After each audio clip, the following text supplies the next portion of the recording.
Welcome to the Peak Mental Performance Podcast with Joe Schillero, optimizing your mental health and athletic performance one episode at a time.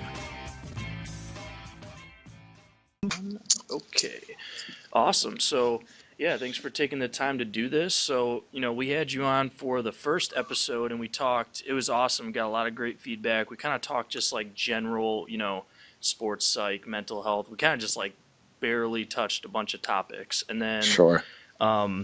These last, this will be the 9th episode now. We've talked to a bunch of different coaches and athletes and been kind of getting different broad perspectives of like what some of these different athletes and coaches are dealing with and experiencing, and maybe some specific strategies they used. So kind of I figured now, coming full circle back to you, we could talk a little more about exact like strategies, because I think people are now, from the feedback I've been getting from the episode, it's like, okay, I'm realizing how important this is. A lot of people are like, I didn't realize other people were in the same boat I was. And now I think we're in a good spot to where, kind of like you and I talked about over email, now we could start looking at some strategies and give some people some tangible tools to work with. So the first one that I think was an easy one that we could hit on today was visualization, because I think it's one that most people, I think at least, are like have heard of it before. And we could kind of dive into that. So I guess to kind of start off, for people that aren't familiar with what visualization is, can you kind of give a rundown of what that means to an athlete? Yeah, absolutely. I mean, what's cool about these mental skills, and visualization being one of them, these are already elements of the mind that we are capable of using. It's just a matter of using them in a very deliberate and purposeful way or manner in order to help us reach some particular goal pursuit.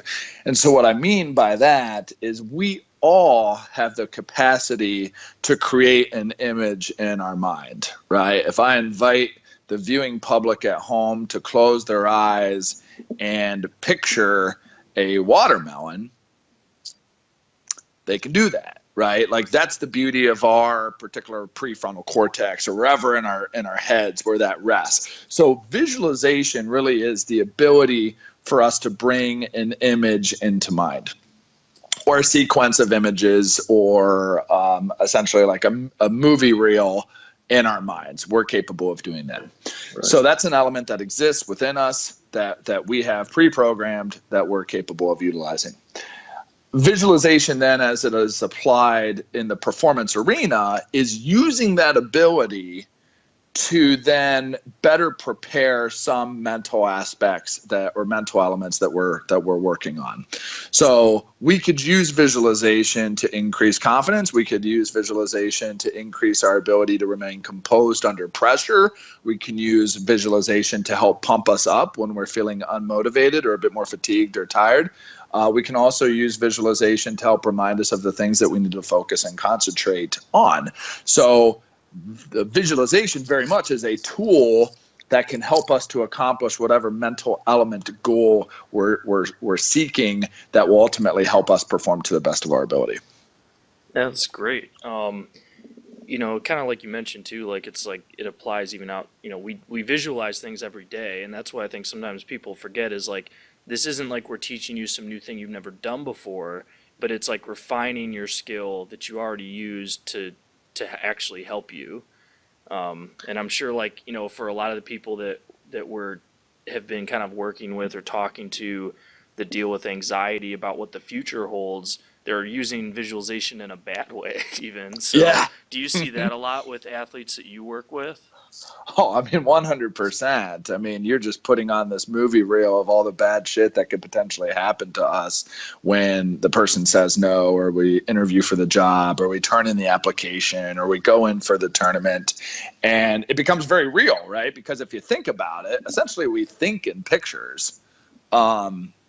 in my experience, certainly, we think in pictures. So even if I'm running down my errand list of mailing a letter, going to the grocery store, like I'm seeing myself do all those things. So if the things that we're worried about are a bit more negative in nature, then you're going to be seeing these negative things kind of happening to us, which obviously kind of just reaffirms the potential that those things are going to happen.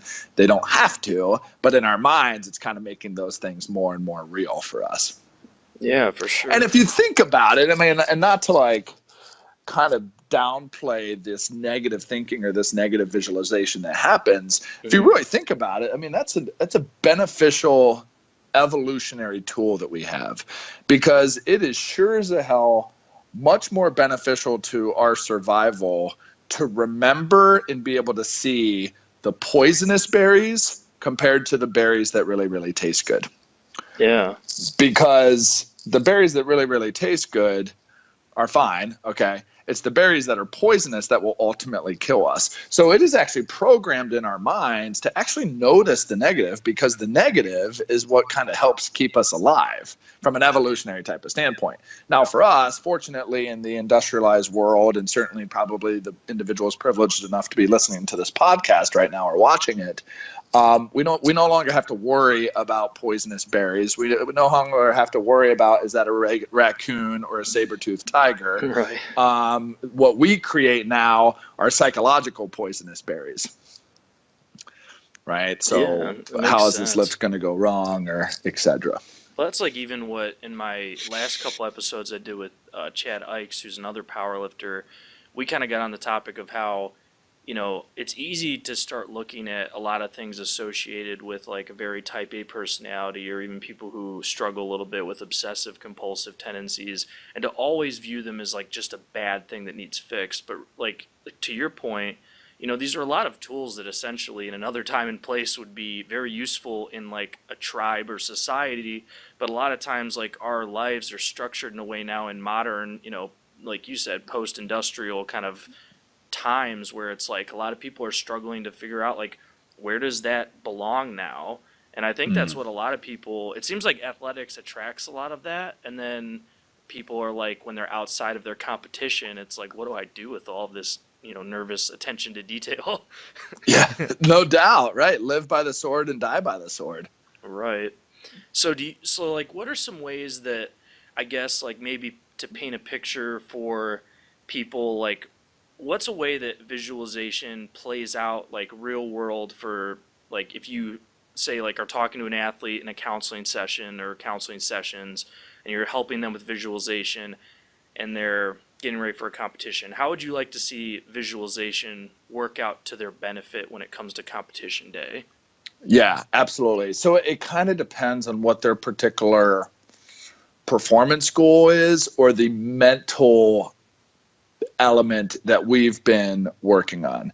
So let's just say we're talking about confidence. So confidence is a very common mental element that people come in wanting to work on. And I can't talk about confidence without talking about courage. Okay, so courage is the antidote to not having confidence, because we're not going to be confident about everything that we go into. But nevertheless, let's just assume we're going at it from the Stuart Smalley, I'm good enough, I'm smart enough, and doggone it, people like me. So we're going to build confidence one way or another. So we could utilize visualization on helping them to reaffirm or reintegrate those self-taught cues or feelings or supplemental thoughts that help them to build competition or confidence as they approach the competition. So maybe we talk about, when you enter into competition, you are now a superhero. You are no longer your previous street self. So what are those characteristics? Well, I'm strong. I have my power phrase where I can do anything I put my mind to. So what I would have them do in the session and then outside of the session is picture themselves getting their stuff ready. And as they're getting their stuff ready, they're recognizing that this is their superhero uniform, right? And then as they drive to the competition arena, They're reminding themselves, like, this is my responding to the call. I am the superhero responding to the call, and I am showing up to this environment that is in distress that I'm going to help out through my performance. And then I might have them picture themselves as they're getting ready and they're warming up and they put on their workout clothes, that they have now shifted into that particular superhero. And the thing is they're picturing that. And they're picturing that. And so what that allows them to do through the power of imagination and visualization is you can be in that experience without necessarily having to be in that experience. And we have these very incredible things known as mirror neurons in our brains that, imagine if I was swinging a baseball bat. If I picture myself swinging a baseball bat, the same neurons and muscle fibers that are associated with physically actually swinging a bat are actually firing when we just picture it. So that means that neural pathway is getting created and constructed even without us having to actually physically do something. So now, obviously, if I picture myself doing a backflip, I'm not going to be able to do a backflip, but for a lot of the things that we're attempting to visualize, these are actually very well-learned skills that the visualization will actually help to cultivate to an even greater degree. So by having the individual visualize superhero, superhero, superhero, when they're actually in that situation, packing their bags, driving to the arena, and engaging in the performance, it's going to be much easier for their brains to tap into that because they've already rehearsed it over and over and over again. Yeah, it makes sense. So like with that, like as they're kind of looking at this superhero, like building up those pathways of going towards success, how do you balance making that superhero kind of like analogy visualization of things going the way they should, while also preparing them for when things don't go so good? Because I know like one of the athletes that I talked to a few weeks ago, we were talking about how you can't necessarily just visualize everything going according to plan, because then as soon as you hit some adversity, are you going to like be like, oh shit, now my visualization doesn't work anymore? So how do you navigate that, like between going like very positive but also being prepared for when things don't go according to plan? Yeah, absolutely. So there's actually this phrase in psychology known as stress inoculation.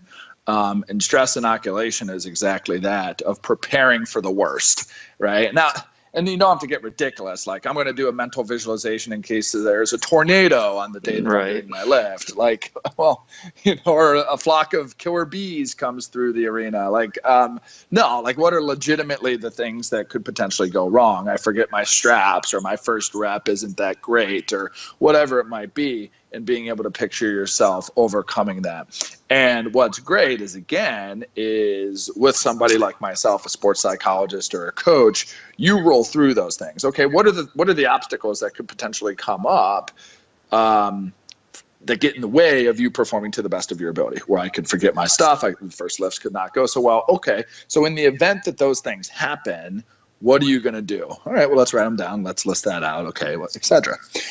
And then you utilize the visualization to kind of put those things in motion, in implementation, without those things actually having to happen. But then if they do, you've constructed the neural pathway and you've rehearsed that to where it's second nature.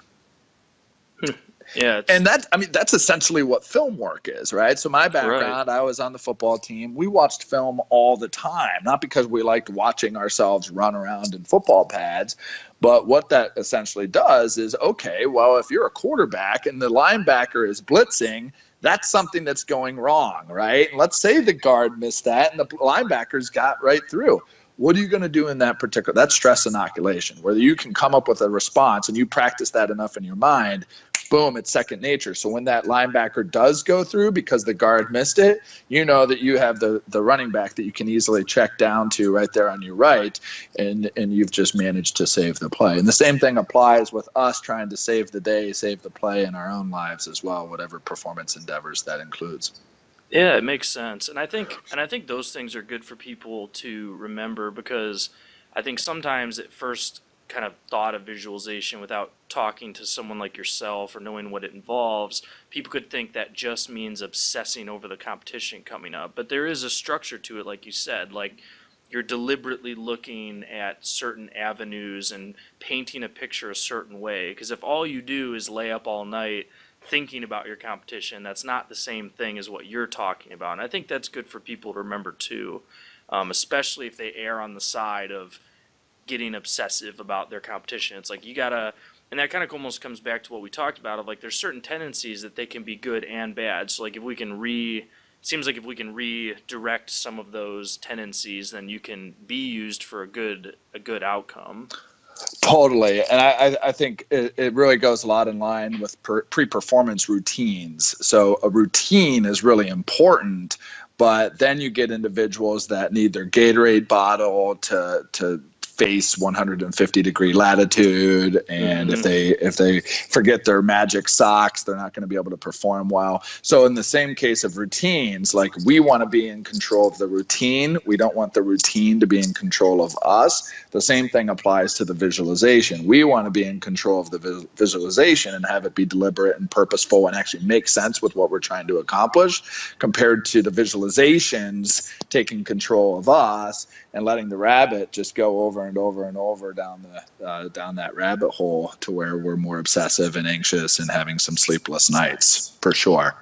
Yeah, it makes sense. So for, say, like an athlete, I think ideally, and I think we're getting a taste of it right now as we look at some of the things and what you're talking about, ideally, I think this is something where if you can meet with a sports psychologist or even, do like the long distance coaching like you do of kind of how we're Skype calling right now or something like that would be ideal, because there's so much that goes into it beyond what the general person knows. For someone who, say, is interested and wants to just get started getting used to taking some approaches, and say they have a competition in 8 weeks or something, and they're like, okay, I want to start like getting used to using these tools and starting to take advantage of mental strategies.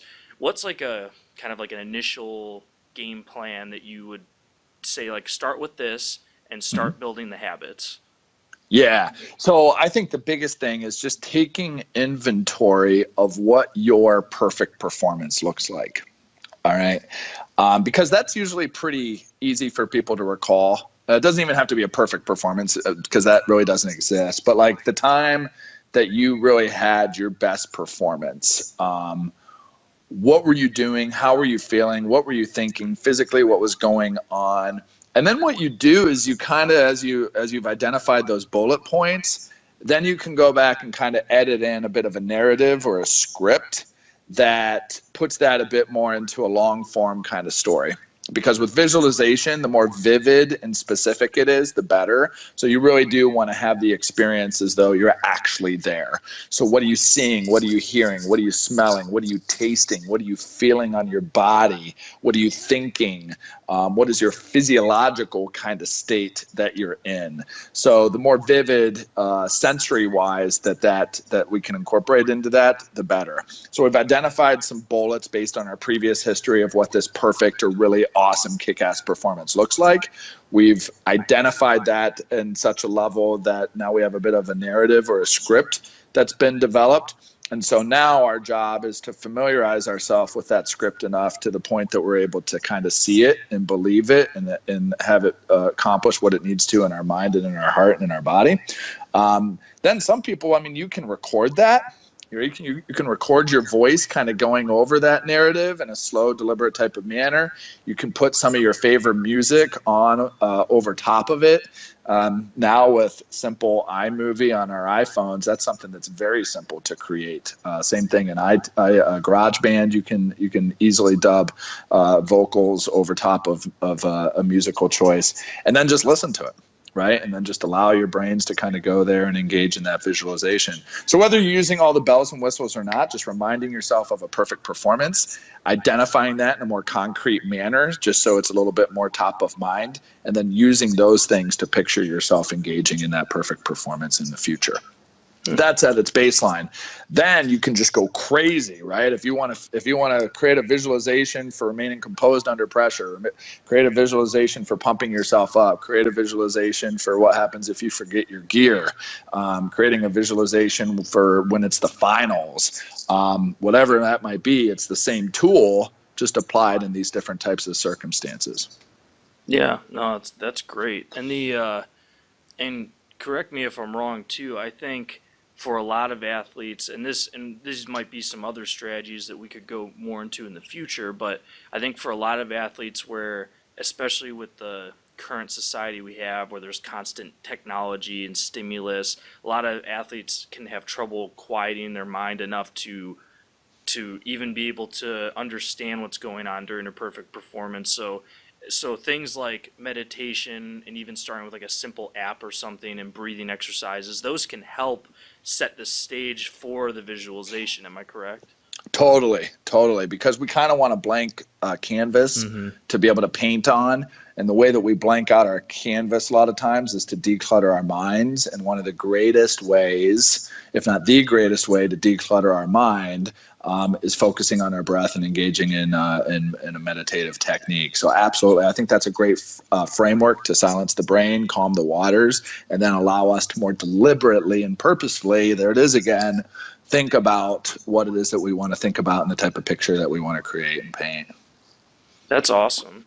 I think those are some really great techniques for people to start using because like we talked about even in the first episode and has been a recurring theme is like athletes want tangible stuff to do, and I think this is a great place to start for people who are like, okay, I get it, Joe and Steve, this is important, like mental stuff, I'm not doing enough of it. So like I think this is a great place for people to start, and I think doing these kind of quick to the point, kind of like here's what some things to get started frameworks are really good. And then in the future here we can keep going into different techniques and what those outcomes look like and things like that. And then I'm going to continue to encourage people to seek more resources both from you and if they are currently at a school, the sports psychologists they have access to, because along with all of these things it's like as people ask me questions, I'm like, I have a general knowledge of some of these things that I'm learning from guys like you, but it's like anything, if you're going to a specialist for an injury, same thing, you go to a specialist to get more information for the mental side. So yeah, I appreciate you taking the time to do this and like just giving people these techniques. Like even just from our short conversation, I learned a ton more about those layers of what the next steps are for visualization that I didn't know about. So this is going to be helpful for me, and I know it's going to be helpful for listeners too. So I'll make sure to connect your website and resources to the podcast episode, and we post it. And I look forward to whenever you're, if you're available, to be able to keep doing some of these and keep going into these different techniques, because I think both for the performance side and for just as we're talking, I can think of so many ways this helps with day-to-day life, whether it's a date you're going on, whether it's a job interview, whether it's just generalized anxiety that you have. And, I think I keep, the more I seem to learn about these different arenas, the more it's like all these personality types and traits that we have, like they're all tendencies combined with these environments and situations, and it's this perfect storm a lot of times that leads us to these bad situations we get in. And it's like when we start using some of these techniques like you're talking about, yeah, you're not going to fix yourself, but sometimes you don't need just fix. Like sometimes you just need to redirect some of that energy. So I think this is great, and I think a lot of people will find this stuff useful. Oh, well, it's my pleasure. And the stuff is out there, right? And it's really simple to kind of apply, right? It does take repetition. But once you kind of get in that groove, you're right, it just kind of helps you to keep the path. Now, are we going to get derailed? Absolutely. But visualization, goal setting, self-talk, talking to people, being held accountable, exercise, these are things that are going to help bring us back. So if there's anything that I can do and be to help facilitate that in others, I'm happy to play that role, because it's something that I still work on every single day. I'm not the best at it all the time. I don't always practice what I preach, but I sure as hell try. And so that's what it's all about, aren't we all? Yeah, absolutely.